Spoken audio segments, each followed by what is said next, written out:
काल में फिर से अपना वो बनाएंगे। अब की बार से 3-3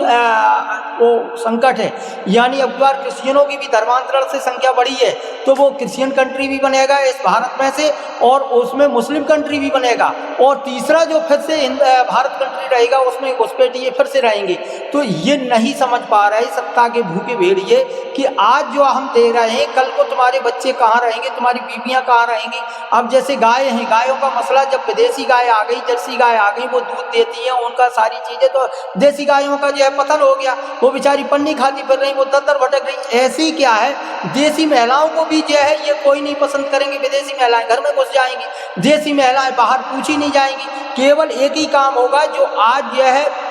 उसमें सबसे पहले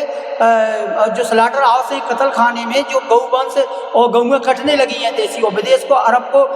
डिब्बों में पैक होकर जा रही, अमेरिका में जा रही, उसके बदले में पेट्रोल मिल रहा है। अगर ये भारत की सरकार नहीं भेजेगी, वो 15 अगस्त 1947 से जो ये सारा सिलसिला चला है, तो ये सारी चीजें कोई भी सरकार रही हो, सभी के कत्ल खाने पड़े हैं समय, तो ये नहीं करेंगे तो उन्हें पेट्रोल नहीं मिलेगा। ऐसे ही क्या इन महिलाओं के साथ बड़ा बुरा हाल होगा, इनका भी कोई न कोई, इनकी किडनी निकाली जाएंगी, इनकी आंखें निकाली जाएंगी, और ये घोड़े वाला क्या सीन है, इनकी हड्डियां निकाली जाएंगी और विदेश को भेजी जाएंगी, उनको प्रत्यारोपण किया जाएगा इनका। और कुछ जो घोड़े पे घूम रही, उस पे घूम रही, वो इसलिए कि इस तरीके के जो है व्यवहार से खुला संरक्षण है। विदेशी आओ, अपने जैसे कंपनियां आई, उन्होंने उद्योग लगाए, विदेशी उद्योगपति आओ, विदेशी कंपनी आओ, क्यों कृषि प्रधान भारत को मैट दो, तो भारत अब कृषि प्रधान देश नहीं रहा। ईस्ट इंडिया कंपनी की कई बार साना कंपनियां हो गई, उद्योगपति आ गए, उद्योग लगाए। ऐसे ही क्या है कि इस तरीके से घोड़े पे चढ़ो, ये दिखाओ, ये सब यूट्यूब के माध्यम से ये विदेशी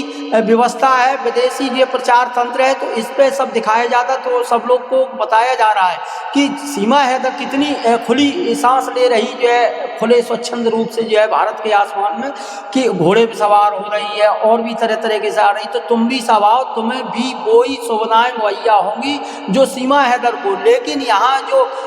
उसमें पहलगांव में लोग मारे जाते हैं, अपने लोग हिंदू जाते हैं, तो कुछ नहीं मिलेगा उन्हें, कोई सिक्योरिटी नहीं, कोई सुरक्षा नहीं, कहीं। अच्छा, ये पहलगाम पे जब हमला हुआ था तो उसके 2 दिन पहले इसका झंडा फहराने का क्या मतलब था, ये कुछ बता सकते हो? उस दिन तो 15 अगस्त भी नहीं था। अरे वो संकेत था कि तुम आ जाओ,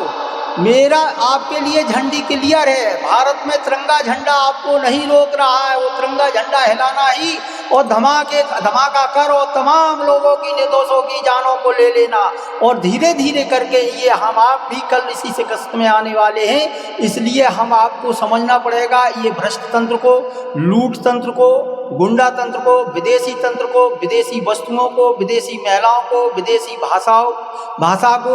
विदेशी जो संस्कृति पे हमला है, सनातन संस्कृति को नष्ट भ्रष्ट करके चरित्रहीन भारत बनाया जा रहा है। इसमें एक बार रामदेव बाबा ने कहा था कि हम चरित्रवान भारत बनाएंगे, तो रामदेव बाबा ने और इनका जो है बीजेपी के साथ